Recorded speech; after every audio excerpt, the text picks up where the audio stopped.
ao Senhor, como já tem sido dito alguns domingos aqui.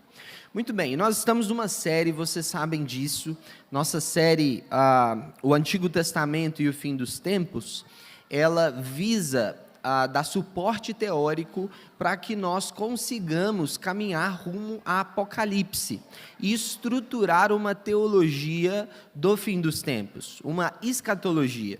Primeiro o Antigo, depois o Novo Testamento, rumo a Apocalipse. Esse é o 6º sermão da série e o nosso tema a ser explorado hoje é o Dia do Senhor, ou o grande e terrível Dia do Senhor. E para isso eu convido vocês que abram suas Bíblias. No livro do profeta Joel, nossa leitura será a partir do capítulo 2, verso 28. Joel, capítulo 2, versículo 28. Leremos até o capítulo 3, verso 21. Acompanhe comigo a leitura. E acontecerá depois disso, que derramarei do meu espírito sobre toda a humanidade. Os filhos e as filhas de vocês profetizarão, os seus velhos sonharão e os seus jovens terão visões. Até sobre os servos e sobre as servas derramarei o meu espírito naqueles dias. Mostrarei prodígios nos céus e na terra, sangue, fogo e coluna de fumaça. O sol se transformará em trevas e a lua em sangue, antes que venha o grande e terrível dia do Senhor. E acontecerá que todo aquele que invocar o nome do Senhor será salvo, porque no monte Sião e em Jerusalém estarão os que forem salvos, como o Senhor prometeu. E entre os sobreviventes, aqueles que o Senhor chamar. Capítulo 3. Eis que naqueles dias e naquele tempo, em que mudarei a sorte de Judá e Jerusalém, congregarei todas as nações e as farei descer ao vale de Josafá. E ali entrarei em juízo contra eles por causa do meu povo e da minha herança, Israel, a quem elas espalharam entre os povos, repartindo a minha terra entre si. Lançaram sorte sobre o meu povo e deram meninos em troca de prostitutas, e venderam meninas por vinho que beberam. O que vocês têm contra mim, Tiro, Sidom e todas as regiões da Filistia? Estão querendo se vingar de mim? Se é isso que vocês querem, sem demora farei com que essa vingança caia sobre a cabeça de vocês. Visto que vocês levaram a minha prata e o meu ouro, e puseram as minhas joias preciosas nos seus templos, e venderam os filhos de Judá e os filhos de Jerusalém aos filhos de gregos, para afastá-los da sua terra. Eis que eu os trarei desse lugar para onde vocês os venderam, e farei com que a vingança caia sobre a própria cabeça de vocês. Venderei os filhos e as filhas de vocês aos filhos de Judá, e estes os venderão aos sabeus, que são uma nação distante, porque o Senhor o disse. Proclamem isto entre as nações. Declarem guerra santa e convoquem os valentes, que todos os homens de guerra se apresentem e se preparem. Transformem as suas lâminas de arado em espadas e as suas foices em lanças. Que o fraco diga, eu sou forte. Todos vocês, povos vizinhos, apressem-se e venham depressa e reúnam-se ali. Faze descer os teus valentes, ó Senhor, que todas as nações se levantem e sigam para o vale de Josafá, porque ali me assentarei para julgar todas as nações vizinhas. Peguem a foice e comecem a colher, porque a plantação está madura.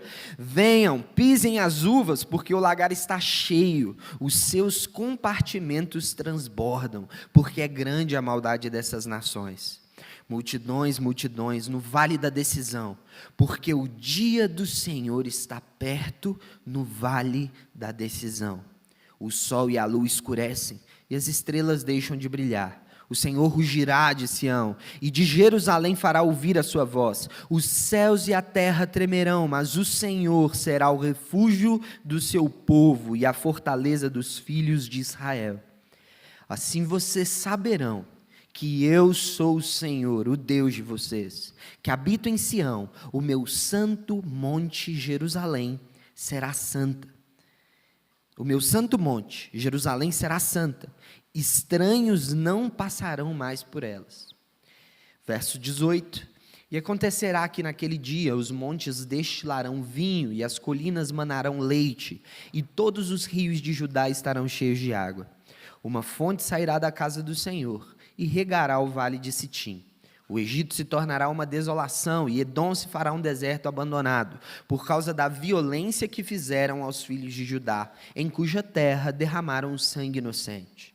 Judá, porém, será habitada para sempre, e Jerusalém de geração em geração. Eu vingarei o sangue deles, que ainda não foi vingado. E o Senhor habitará em Sião. Feche seus olhos.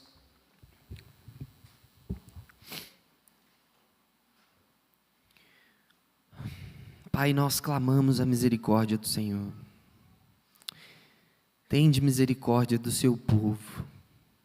Sem a sua palavra nós padeceremos.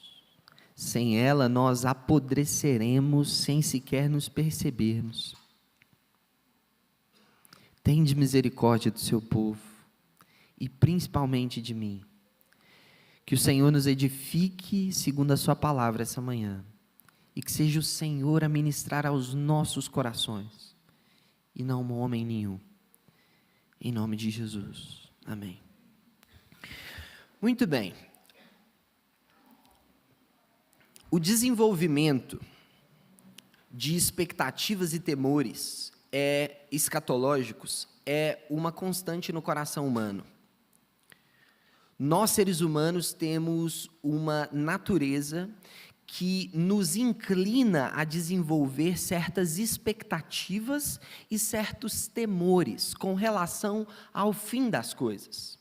Isso é, tanto com relação à nossa própria escatologia, o nosso próprio fim pessoal, mas também com relação ao fim de toda a humanidade e o fim de todas as coisas. Nós desenvolvemos naturalmente expectativas e temores frente ao desconhecido fim de todas as coisas. Nós já ouvimos falar aqui das tradições religiosas da antiguidade que mantêm uma relação com o tempo que é uma relação cíclica.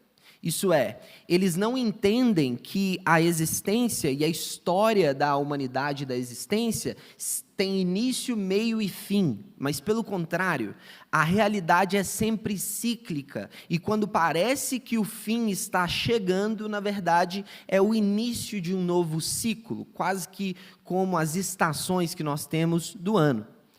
Essa percepção de tempo e de realidade, ela não é linear, porque não tem início, meio e fim, mas essas tradições religiosas sempre têm uma percepção de julgamento. Isso é, um momento nesse ciclo em que o Deus ou os deuses me julgarão por aquilo que eu fiz de bom ou de mal. E, portanto, alguns dizem, a minha próxima vida ou o meu próximo ciclo de vida será afetado pelas coisas que eu fiz de bem ou de mal. Eu vou receber uma retribuição por aquilo que fiz. Portanto, esse jeito de enxergar o tempo e enxergar como as coisas se coordenam dentro da temporalidade, que entende como cíclica e não linear, ainda mantém um senso de que um dia seremos julgados. Nós temos outros exemplos de como que isso também se dá na experiência humana, inclusive na modernidade. Por exemplo, quando Hegel desenvolve a teoria dele do espírito universal, e ele fala que a história humana é linear. Ela sim tem um início, meio e fim. Só que ela está rumando para um progresso, que esse progresso é natural. Nós, seres humanos, estamos progredindo. Então, nós vamos, a partir de algum momento, chegar no lugar de desfecho, de progresso e de paraíso. O julgamento, então, dessa percepção de mundo e dessa percepção de temporalidade não existe. Não existe um Deus juiz que governa e retribui os justos pela sua justiça e os injustos pela sua injustiça. O que existe é só a sua disposição de cooperar com a humanidade para chegar em algum lugar de bem e de igualdade entre os irmãos. O cristianismo, em contrapartida, ele tem uma visão de mundo e uma visão acerca da temporalidade das coisas que é linear, isso é, tem início, meio e fim, mas também existe um Deus que julga os homens a partir do que eles fazem. Existe linearidade e julgamento. É o que chamamos de consumação dos séculos. O mundo chegará em um momento em que dará o seu fim. E Deus separará os bodes das ovelhas, os maus dos bons, os ímpios dos justos. Essa percepção natural que todos os povos, e até mesmo na modernidade, o ser humano acaba desenvolvendo, que é criar uma expectativa e um temor em razão do fim, ela tem alguns motivos de ser. Talvez o primeiro deles é o fato de que nós naturalmente procuramos a justiça das coisas. Nós precisamos de uma explicação para as incoerências da vida e para o fato de que nós morremos e talvez o ímpio, em alguns momentos, ele prevaleça no lugar do justo. Nós precisamos de alguém que nos explique o porquê da maldade prevalecer no mundo em que nós vivemos. Mas esse não é o único motivo pelo qual importa nós refletirmos sobre as coisas do fim. Importa refletirmos sobre o fim, porque o significado que damos para a finalidade das coisas é o que afeta o meio das coisas. O significado que damos para a nossa morte é o que afeta a nossa vida. O nosso destino eterno é o que afeta como nós vivemos hoje. Foi Dostoiévski quem disse isso em Irmãos Karamazov, quando ele disse na boca de Ivan Karamazov que se Deus não existe, tudo é permitido. Que Deus é esse? O Deus da ortodoxia cristã, isso é, um Deus que julgará os homens pelos seus delitos e pecados. Na tradição cristã, evidentemente, existe essa conformidade. Temos um Deus que nos observa. Mas o nosso esforço aqui primordial é observarmos como que isso estava no imaginário dos judeus. Já que é Antigo Testamento, como que os judeus entendiam essa consumação? Mircea Eliade, um importante cientista da religião na modernidade, ele é quem diz que o judaísmo tem início, meio e fim. Isso é, existe uma linearidade na compreensão do tempo na cabeça do judeu. Deus criou o mundo em Gênesis, mas também chegará um momento em que Deus dará cabo ao mundo. Os séculos se consumarão, haverá um fim de todas as eras. O ponto é que esse fim, na verdade, é um novo início, em que por toda a eternidade nós viveremos com Deus. Esse momento, então, no imaginário judaico, de um dia em que Deus viria e daria fim ao mundo, é chamado pelos profetas no Antigo Testamento de o dia do Senhor. Alguns profetas usam só o dia, outros colocam e acrescentam 2 adjetivos. Eles dizem acerca do grande e terrível dia do Senhor. É Isaías, no capítulo 13, verso 6, quem diz: lamentem, pois o dia do Senhor está perto. Ele vem com destruição da parte do Todo-Poderoso. E no versículo 9, eis que vem o dia do Senhor, dia cruel, com ira e ardente furor, para fazer da terra uma desolação e exterminar dela os pecadores. Se não fosse o bastante, eu vou citar mais um profeta, Sofonias, no capítulo 1, verso 14, diz: está perto o grande dia do Senhor, está perto e vem chegando depressa. Atenção, o dia do Senhor é amargo e nele clamarão até os poderosos. O dia do Senhor, portanto, fica evidente para um judeu, era o dia em que Deus finalmente faria o acerto de contas, em que a maneira como o judeu levou e encarou a própria existência diante de Deus seria cobrada dele. E se permaneceu em pecado seria retribuído. Mas se foi justo diante de Deus, os seus as suas boas obras e as suas benfeitorias seriam, então, retribuídas pelo próprio Deus. E é justamente por isso, aqui eu chamo sua atenção, que os profetas usam os dois adjetivos, grande e terrível. Isso é, o dia do Senhor, ele consegue dar duas experiências diferentes para dois povos e dois tipos de pessoas diferentes. O dia do Senhor, portanto, é grande para aqueles que foram justificados por Deus e serão encontrados por Deus como justos. Mas o dia do Senhor também é terrível para aqueles que se oporam ao Filho do Homem. Objetivamente, nós temos Rudolf Otto, especialista em religião comparada, que ele atribui a Deus três adjetivos. Ele diz que Deus é o tremendum majestas fascinas. O que é isso? O tremendo, majestoso e fascinante. Nesses três adjetivos você tem justamente esses dois rostos de Deus. Um rosto benevolente de graça e um outro de juízo e ira. Um Deus que é majestoso e fascinante, por isso é atraente e magnético, e nos atrai para Ele com bondade, beleza e verdade. Mas também um Deus que é justo e santo, e por ser santo não pode contemplar o mal, e por isso é terrível. Essas expressões do Rudolf Otto foi o que influenciou o C.S. Lewis, vocês o conhecem, o escritor das Crônicas de Nárnia, a dizer pela boca da Lúcia, aquela mocinha das Crônicas de Nárnia, quando ela está acariciando Aslan, que era uma figura de Jesus, ela mesmo diz que a juba dele é linda e dá vontade de acariciá-lo, mas quando eu olho para o seu rosto, eu tenho medo. Esse é o Deus de Israel. E o dia do Senhor contemplava esses dois aspectos da sua face. Mas para que a gente compreenda o dia do Senhor de maneira plena e compreenda quando é que ele ocorrerá, quais são os desdobramentos desse dia e qual o lugar de Israel no cumprimento dessas profecias, nós precisamos do livro de Joel. E antes de retomarmos o texto que lemos, convido vocês a irmos para o verso 1 do capítulo 1. Joel 1:1, onde o próprio Joel escreve, palavra do Senhor que foi dirigida a Joel, filho de Petuel. O livro de Joel é um livro de difícil datação.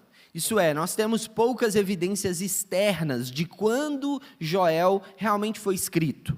Mas principalmente através de evidências internas, isso é, informações textuais da cronologia dos próprios eventos de Joel, nós conseguimos atribuir, e aí é quase consenso entre os comentaristas, que a datação do livro, melhor dizendo, é o ano 800 a.C. Isso é, um período em Israel em que já haviam os reis, e que Israel vivia debaixo da lei do Senhor. É justamente nesse momento em que Joel profetiza, e ele profetiza informando ao povo que uma praga havia assolado a terra de Israel, como juízo de Deus.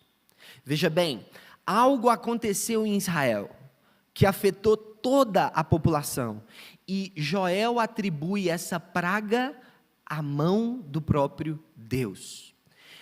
Israel, vocês bem sabem, tinha a base da sua economia na agricultura.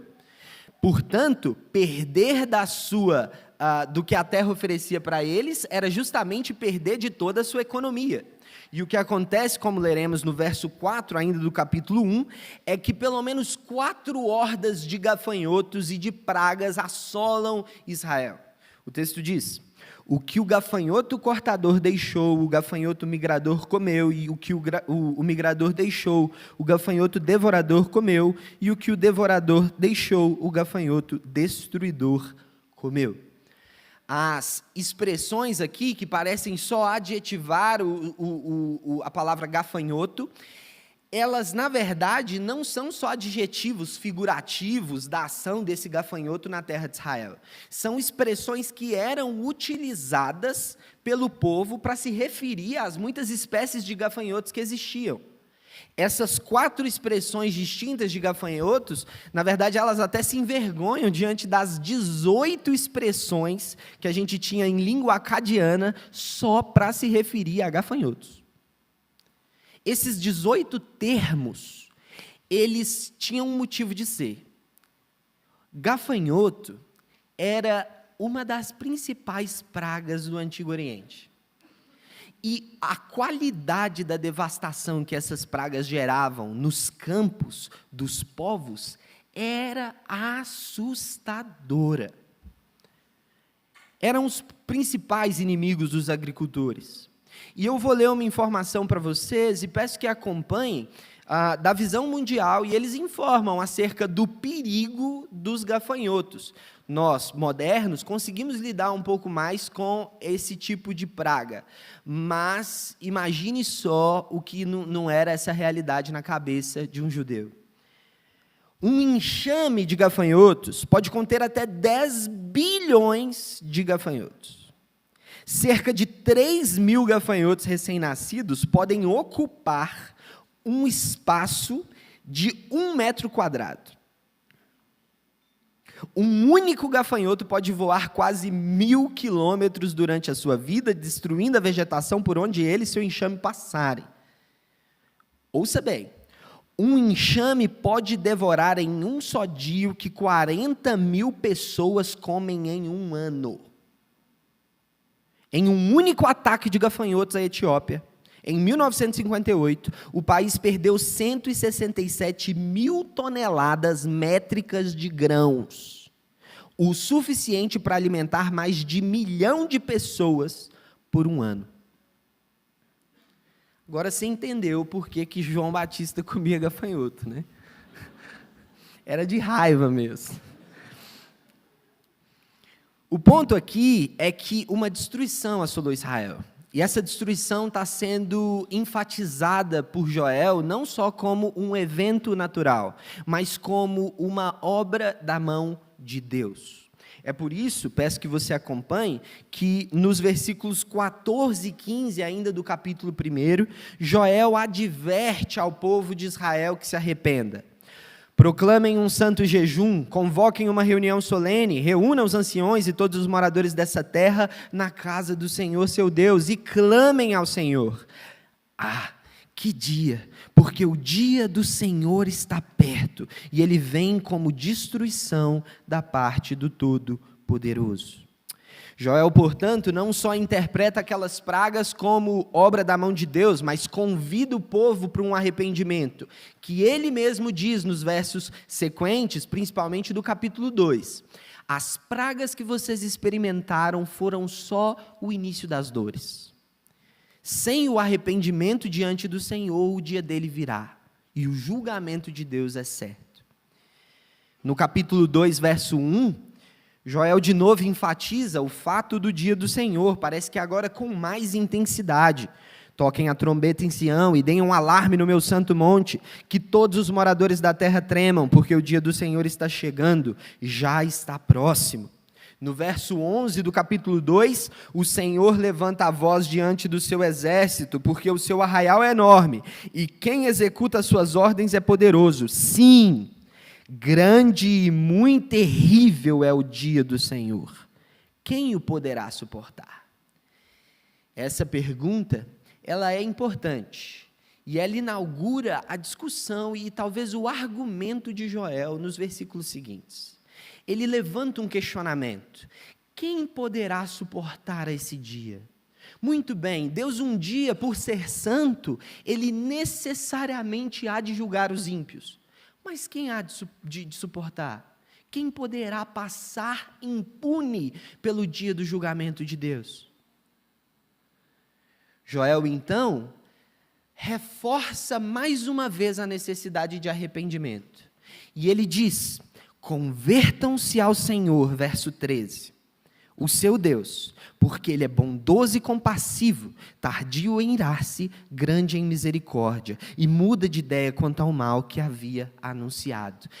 Aí, então, Joel usa um argumento que foi um tanto quanto convincente, pelo que nós veremos da postura em resposta dos judeus que ouviam Joel. Joel apela para as misericórdias de Deus. E ele diz: quem sabe, verso 14, quem sabe se ele não se voltará e mudará de ideia, e ao passar, deixe uma bênção, para que vocês possam fazer ofertas de cereais e libações ao Senhor seu Deus.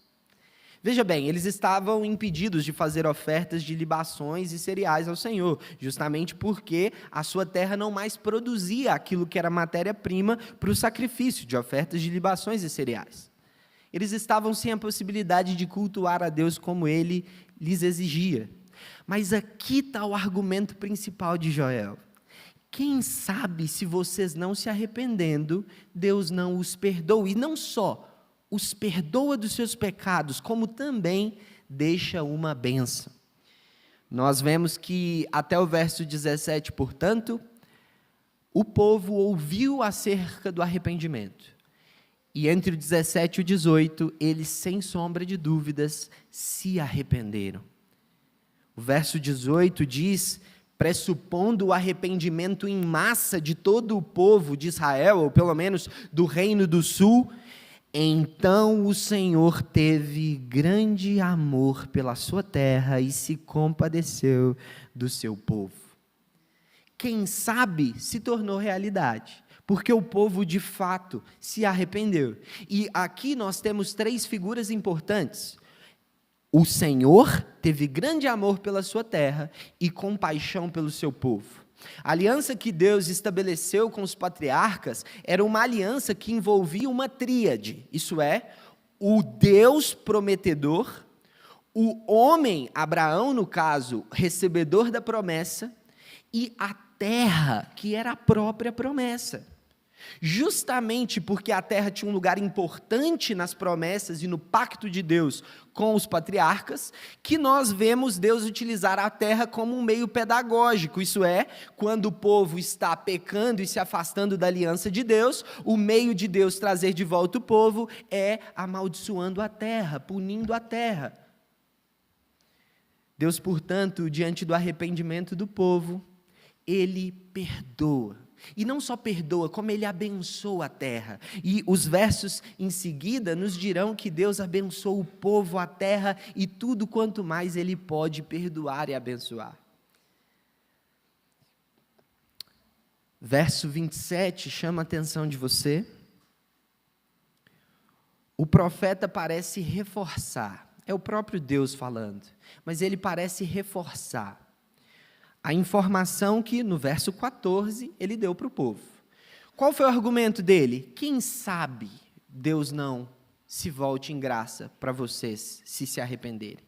E no verso 27, o próprio Deus diz: vocês saberão que eu estou no meio de Israel, e que eu sou o Senhor, o Deus de vocês, e que não há outro, e nunca mais o meu povo será envergonhado. O arrependimento daquele povo, na expectativa de que Deus fosse largo em misericórdia, foi respondido pelo próprio Deus com largura de misericórdia. E o que temos aqui, e isso também é consenso, é não um retardamento do dia do Senhor. Veja bem, com o perdão de pecados de Deus ao povo e à terra, Deus não estava atrasando o seu dia. Mas o que aquele povo experimentou, tanto em juízos divinos quanto em graça divina, era uma antecipação do dia grande e terrível do Senhor. Eles experimentaram o desgosto e o gosto, um antegosto do grande e terrível dia do Senhor. Isso pode nos parecer mais familiar quando, por exemplo, convido vocês, nós abramos nossas Bíblias em Lucas, no capítulo 4, verso 14. texto que nós conhecemos e que narra quando Jesus, e aqui eu leio, foi para Nazaré, onde havia sido criado. Num sábado, entrou na sinagoga, segundo o seu costume, e levantando-se para ler, então lhe deram o livro do profeta Isaías. E abrindo o livro, achou o lugar onde está escrito: o Espírito do Senhor está sobre mim, porque Ele me ungiu para evangelizar os pobres, enviou-me para proclamar libertação aos cativos e restauração da vista aos cegos, para pôr em libertação os oprimidos e proclamar o ano aceitável do Senhor. Tendo fechado o livro, Jesus o devolveu ao assistente e sentou-se. Todos na sinagoga tinham os olhos fixos nele. Então Jesus começou a dizer: hoje se cumpriu a escritura que vocês acabam de ouvir. No ato de Jesus, no início do seu ministério, abriu o rolo de Isaías e, como nós lemos aqui, Jesus não abriu acidentalmente naquele texto, mas abrindo o livro, achou o lugar onde está escrito. Jesus procurou esse texto, e encontrou, achou o lugar onde estava escrito. E ele lê acerca de uma profecia de Isaías que dizia a respeito do dia do Senhor. A profecia do capítulo 61 de Isaías se remetia ao dia do Senhor. Só que se remetia, no capítulo 61, à parte grandiosa e às graças que Deus daria ao seu povo no seu dia. A pergunta é, por que então Jesus não lê o capítulo 63, a partir do verso 2, que continua informando sobre o dia do Senhor, mas agora apresentando um outro caráter desse dia, uma outra face desse dia, que é o dia da vingança de Deus, onde Isaías diz: pisei as uvas na minha ira, o seu sangue respingou nas minhas roupas, o dia da vingança estava no meu coração. O fato de Jesus destacar e achar justamente esse texto e instruir o povo acerca dele é porque, naquele momento, Jesus havia chegado ao povo de Israel para cumprir o dia do Senhor em seu aspecto grandioso, para trazer a graça e a possibilidade de salvação àquele povo. Isso significava, portanto, que Jesus estava antecipando aquele grande e terrível dia e permitindo àqueles que o ouvissem e crescem nele que já se safassem do terrível dia do Senhor. E em razão da sua fé em Cristo e na obra de Cristo, eles fossem livres, salvos da ira vindoura e encontrassem libertação em Deus. Isso é confirmado, por exemplo, pelo teólogo do Novo Testamento, George Eldon Ladd, quando ele usa aquelas expressões que nós já conhecemos, acerca do reino já inaugurado de Deus. O reino de Deus já foi inaugurado, mas ainda não foi plenamente estabelecido. É o já e o ainda não de Deus. Esse já e ainda não, então, não só na vida de Jesus, mas na sua morte, ressurreição e ascensão, ganham, então, mais evidências nas profecias do Antigo Testamento, quando nós abrimos em Atos, no capítulo 2. Lembrem-se, quando estávamos lendo Joel, nós paramos a nossa leitura no verso 27. E no dia de Pentecostes, quando todo o povo recebe do Espírito de Deus, aqueles que estavam reunidos na casa, Pedro se levanta, e o verso 14 diz: então Pedro se levantou junto com os 11, e erguendo a voz dirigiu-se à multidão nestes termos: homens da Judéia e todos vocês que moram em Jerusalém, tomem conhecimento disso e prestem atenção no que vou dizer. Estes homens não estão bêbados, como vocês estão pensando, porque são apenas 9 horas da manhã. Mas o que está acontecendo é o que foi dito por meio do profeta Joel. E a partir daqui o apóstolo Pedro começa a citar o texto de onde paramos. Verso 28 do capítulo 2 de Joel, que diz: E acontecerá nos últimos dias, diz Deus, que derramarei o meu espírito sobre toda a humanidade, os filhos e as filhas de vocês profetizarão, os seus filhos terão visões, os seus velhos sonharão. Até sobre os seus servos e sobre as suas servas derramarei o meu espírito naqueles dias, e profetizarão. Mostrarei prodígios em cima no céu e sinais embaixo da terra, sangue, fogo e nuvens de fumaça. O sol se transformará em trevas, a lua em sangue, antes que venha o grande e glorioso dia do Senhor. E acontecerá que todo aquele que invocar o nome do Senhor será salvo. O texto de Atos, portanto, nos confirma que Deus não só está antecipando o dia da sua vinda, mas Ele está antecipando o dia da sua vinda com graça, distribuindo favores aos homens e dando a possibilidade de que cada um de nós se safe desse terrível dia. É o apóstolo Paulo que diz que todos pecamos e carecemos da glória de Deus. Quem há de sobreviver sobre o dia do Senhor? Se você encontra no seu coração capacidade de, no grande e terrível dia, argumentar com o próprio Senhor o porquê que você tomou as más decisões que você tomou, se é um cara com uma autoestima considerável. Ou você está assistindo muito aquele filme lá brasileiro, né? Do Ariano Suassuna lá. Esqueci o nome. O Auto da Compadecida. Excelente. Você não é o João Grilo. E se for, talvez, assim, com certeza você deve ir para o inferno. O ponto é que quando Cristo Jesus distribui o seu Espírito à igreja e àqueles que creem na obra de Jesus, do Filho de Deus, Ele está dando a oportunidade para cada um de nós já participar antecipadamente desse glorioso dia. E participarmos com a segurança de que quando Ele voltar, com a finalidade de dar cabo a toda a história da humanidade, Ele nos encontrará com a sua face de alegria, de sorriso, de graça, de bondade. Essa antecipação, portanto, ela nos ensina algumas coisas importantes. Se você der atenção para mim, ou no texto de Atos 2, nos versículos da citação da profecia, ou em Joel, você vai perceber que o verso 28 fala sobre o derramamento do Espírito, nós bem sabemos. Essa era uma profecia corrente entre os profetas, Isaías, Ezequiel, muitos falam disso, o dia em que Deus derramaria o seu Espírito. No entanto, o ponto que é importante destacarmos é que o Senhor Jesus, o próprio Pai, não está derramando o seu Espírito sobre toda a humanidade em um sentido lato da coisa. A expressão toda a carne aqui não significa que Deus está derramando do seu Espírito a todo ser humano que já respirou na terra.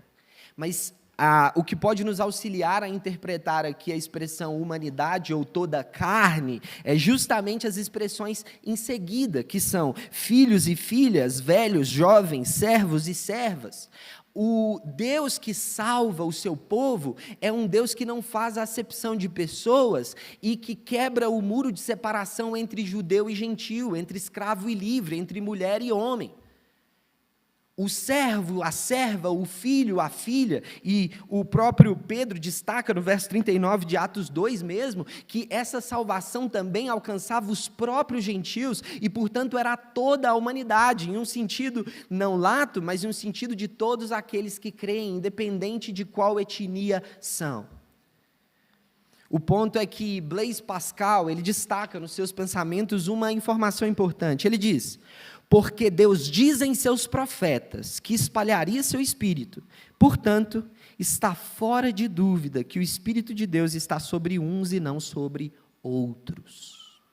Veja bem, o fato de Deus antecipar o grande e terrível dia dele, entregando o seu Espírito àqueles que creem, espalhados por todas as nações, é ao mesmo tempo um anúncio da graça e da bondade de Deus, e também um anúncio do quão terrível e irado ele será naquele dia. Porque enquanto uns já possuem o Espírito de Deus, outros não possuem. E enquanto uns já têm a certeza de que um dia verão a Cristo em face de glória, outros, ao ver o Espírito habitando na igreja, devem ter a plena e total convicção de que o seu destino é a perdição eterna. O Espírito estar sobre uns e outros é uma dupla manifestação de como Deus agracia o mundo e aqueles que creem, e como Deus julga o mundo e aqueles que se opõem ao Filho de Deus. O grande e terrível dia já é conosco. O fim já é agora. Cristo Jesus inaugurou uma nova era, um novo século, uma nova humanidade, um novo mundo. Ele já fundou a nova realidade. Em Cristo nós já temos o novo mundo. Apocalipse nos dá certeza, e esse texto os judeus não têm o prazer de desfrutarem como escritura inspirada.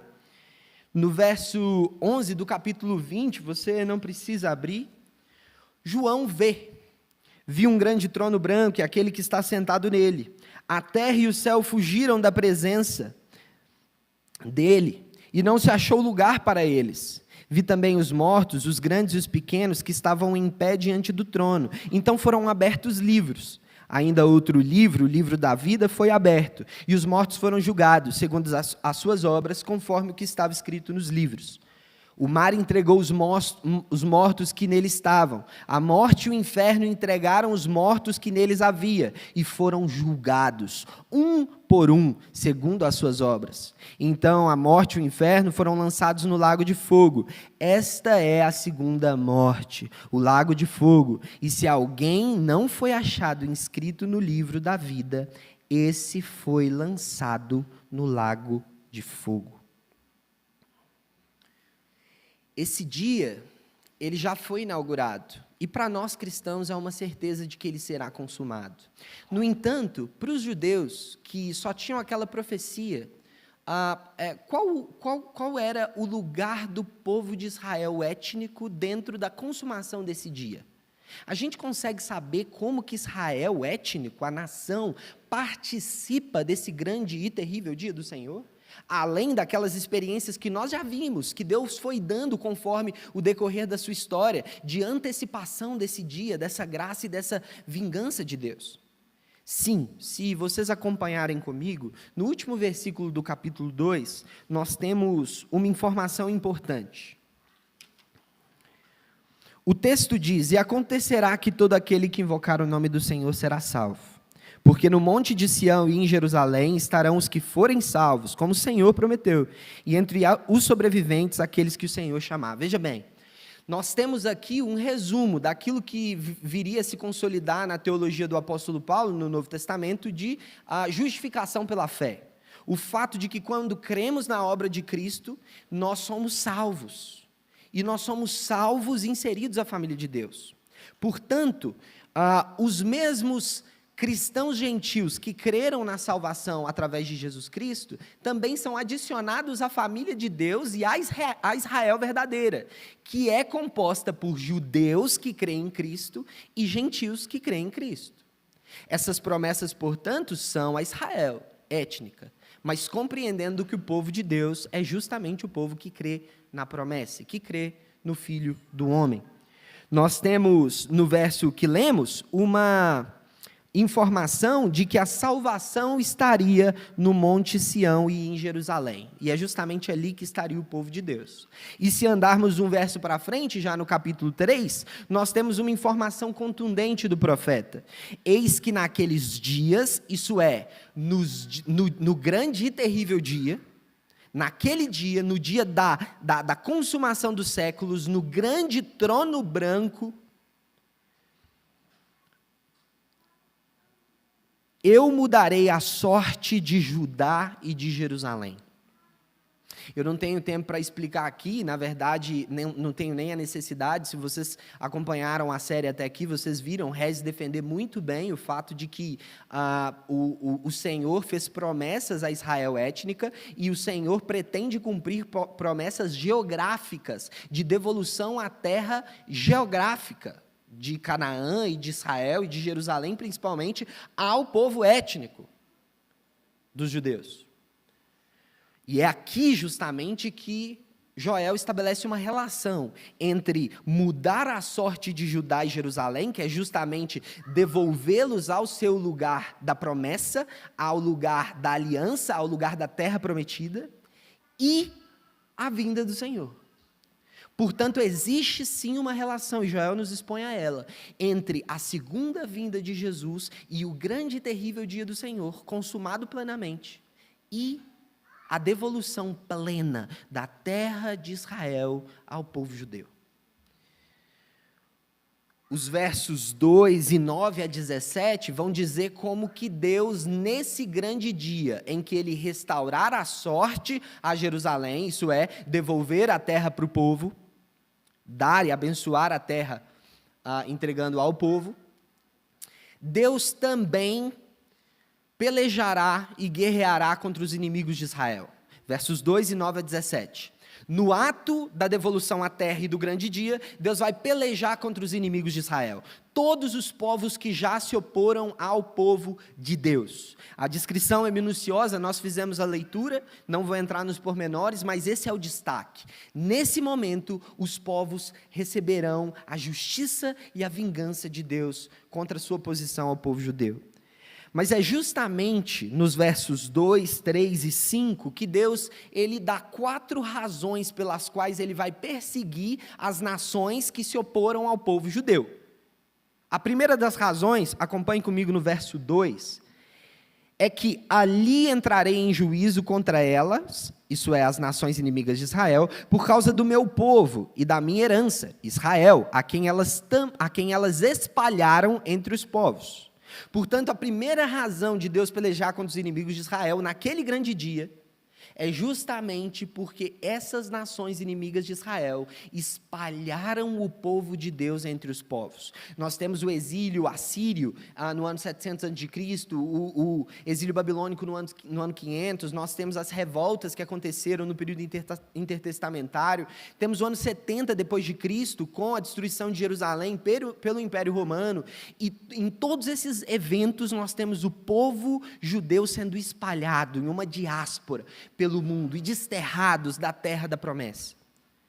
A vingança de Deus virá sobre eles justamente por isso. A segunda razão, ainda no verso 2, é que eles repartiram a minha terra entre si.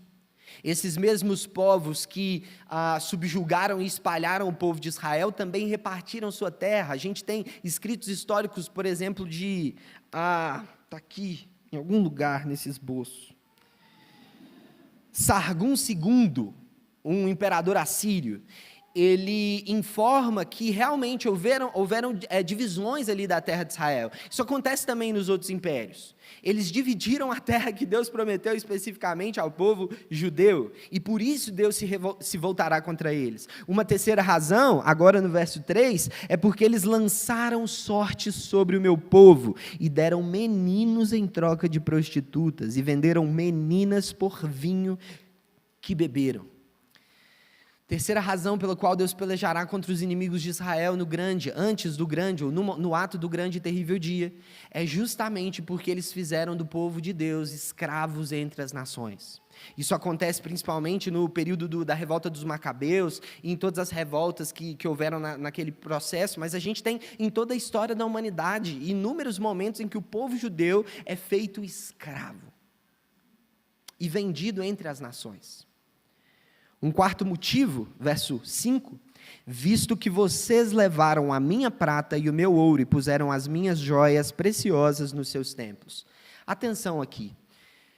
Esse texto indica que uma das razões pelas quais Deus pelejará contra os inimigos de Israel é porque eles roubaram o templo do Senhor. Roubaram o povo e o templo do Senhor. O grupo daqueles que discordam de tudo isso que eu estou falando e que a gente vem falando aqui por um tempo, que não acreditam que essas profecias são endereçadas especificamente ao Israel ético no dia no grande e terrível dia do Senhor, eles atribuem a esse texto do verso 5 um texto prova, de que, na verdade, esses juízos que nós estamos descrevendo, eles não são para os últimos dias, o dia em que Deus punirá todos os inimigos da história de Israel, mas eles se referem especificamente a Babilônia, e o período em que o Império Babilônico roubou os artefatos preciosos do Templo de Salomão. Nós bem sabemos que é verdade. Nabucodonosor roubou os utensílios do templo. No entanto, isso não significa necessariamente que a profecia se endereça só para Nabucodonosor.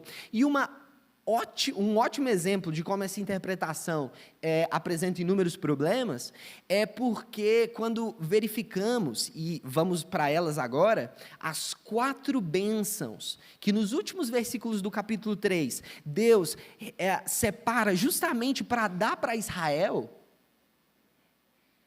a maior parte das bênçãos não se cumpriram. Na verdade, todas não se cumpriram plenamente, e não se cumpriram ainda mais no exílio babilônico. Uma das promessas prometia que o povo habitaria plenamente na terra prometida. E nós sabemos que 2000 anos de diáspora marcaram o ano 70 depois de Cristo até o ano 1948, do Estado de Israel. E até hoje o Estado de Israel não é de Israel, porque o território de Jerusalém, que Deus havia prometido para entrega a Abraão, ainda não é de Israel. Então, o ponto aqui é que Deus, sim, está prometendo um juízo futuro e duradouro, mas não só juízos, e aqui 4 contra as nações inimigas, o dia da vingança de Deus, mas também 4 bênçãos àqueles que creram no Filho do Homem, e especificamente aqui aos cristãos da Israel étnica. Ele diz, verso 18, e acontecerá que naquele dia os montes destilarão vinho e as colinas manarão leite, e todos os rios de Judá estarão cheios de água. Uma fonte sairá da casa do Senhor e regará o vale de Sitim. Portanto, a primeira das bênçãos, destacada no verso 18, é a bênção de que Deus curará a terra. A mesma terra que Deus prometeu, Ele irá curá-la, a ponto dessa terra manar leite e mel, de fato manar leite e mel. Segunda promessa, verso 19, é que o Egito se tornará uma desolação e Edom se fará um deserto abandonado, por causa da violência que fizeram aos filhos de Judá, em cuja terra derramaram sangue inocente. Veja bem, Deus destaca 2 povos aqui, Egito e Edom, e ele informa, esses 2 povos serão destruídos. Por quê? Porque eles pelejaram contra o meu povo. E se observarmos realmente, na história de Israel, os 2 principais inimigos dos judeus foram o Egito e Edom, os edomitas, que depois se tornaram o povo árabe. Nós temos então aqui no verso 20 mais uma promessa, e terceira, Judá, porém, será habitada para sempre, e Jerusalém de geração em geração. A habitação do povo de Deus na terra da promessa será duradoura para toda a eternidade. Deus promete isso como findar dos séculos. Isso é importante porque, quando vemos 2000 anos de diáspora judaica e dispersão do povo judeu no mundo, e mesmo depois de 2000 anos, quando o mundo resolve devolver para Israel a sua terra, aquele povo volta para lá e se estabelece como nação. É o que o pastor Igor muito bem disse, a alegoria que o Karl Barth usa, teólogo do século XX, de que a devolução da terra para Israel, no século passado, é uma espécie de parábola secular. E o cientista da religião que eu já citei, Mircea Eliade, ele diz que, sobre o cristianismo, que os gestos de Deus são intervenções pessoais dele na história. E só revelam seu sentido profundo para o seu povo, o povo escolhido por Deus. Assim, o conhecimento histórico ganha uma nova dimensão. Ele torna-se uma teofania. O povo de Deus é o povo que teve a capacidade de ver Deus agindo no mundo. Ele enxerga os atos de Deus na história, enquanto os demais povos só enxergam causalidade, contingência. A capacidade de discernir os tempos é dada ao povo de Deus. Portanto, não é mera casualidade a devolução, e nem só impulso dos sionistas querendo devolver a terra para Israel. Um fenômeno aconteceu, a preservação histórica de um povo perseguido. Dessa forma, nós precisamos entender que tudo isso prepara todo o povo de Deus, e não só Israel étnica, para o último versículo de Joel, no capítulo 3, que diz: eu vingarei o sangue deles, que ainda não foi vingado, e o Senhor habitará em Sião. Deus reserva uma morada para cada um de nós, e essa morada tem endereço, latitude e longitude. A morada de Deus foi prometida há muito, muito tempo ao seu povo. E nós, que cremos nas promessas, podemos desfrutar dessa mesma morada. Já experimentamos por antecipação todas as graças do reino vindouro, mas experimentaremos um dia plenamente. Essa graça já nos foi dada. E se nos falta certeza de que todas as coisas acontecerão e que na linearidade do tempo todas as injustiças serão sanadas e os sofrimentos serão aplacados, temos o Espírito de Deus habitando dentro de nós. O selo da promessa. A razão para crermos de que realmente o Filho de Deus venceu a morte e realmente o Filho de Deus continua a governar o cosmos, assentado à destra de Deus Pai. Jesus reina. Isso não deve ser só um significado que atribuímos ao fim, seja de toda a humanidade ou o nosso próprio fim. Mas conceituarmos o fim da existência humana dessa forma deve afetar o nosso agora, deve afetar o jeito como lidamos uns com os outros, como enxergamos a realidade, como notamos os detalhes da vida dos nossos irmãos, deve despertar em nós o interesse de ver Cristo em vós, a fim de que seja em nós a esperança da glória. Para não terminar de maneira diferente, senão perco o costume, é o Tolkien, no livro 3 do Senhor dos Anéis, quem nos conta como Samwise Gamgee, ele tem a experiência de, se você assistiu os filmes, você sabe do que eu estou falando, o primeiro filme termina de um jeito marcante. Gandalf, ele entrega a sua vida pelos seus irmãos, e um ato sacrificial, quase que se remetendo aos ensinamentos de Cristo, e obviamente se remetendo aos ensinamentos de Cristo. O mago cinzento está enfrentando um grande demônio, e ele cai, para proteger os seus amigos, ele se sacrifica, e ele cai num penhasco com esse grande demônio. Os seus companheiros, a Sociedade do Anel, não mais vê o Gandalf, principalmente Frodo e Sam.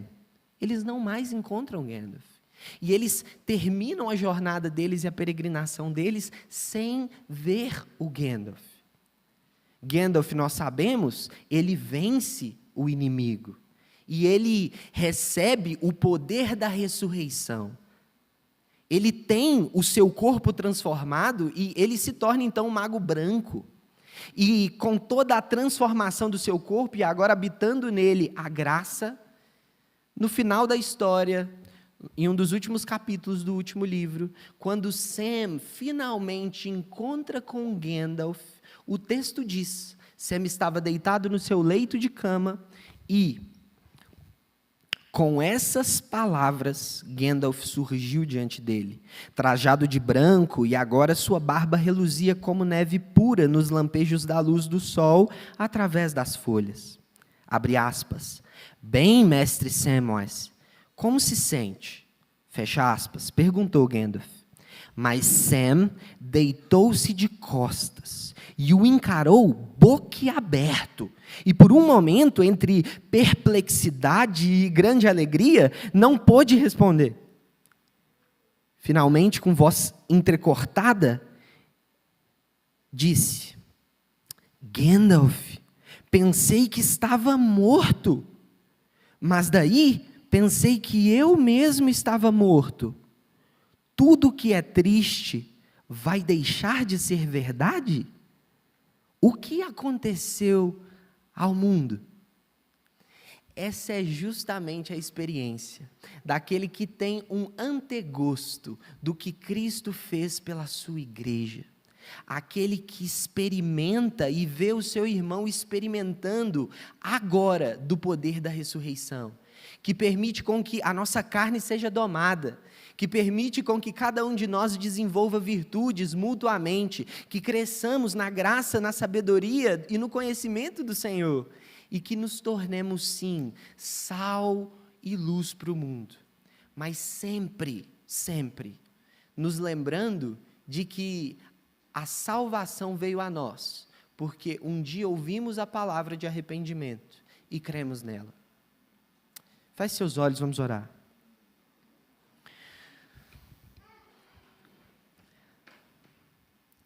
Pai Santo, nós te agradecemos, pois o Senhor nos deu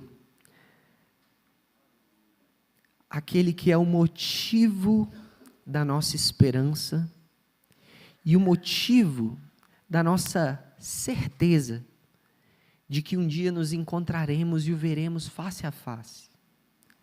É o Espírito que habita em nossos corações, quem diz que somos filhos do Senhor, que o Senhor nos separou, que o Senhor nos elegeu, que o Senhor nos chamou.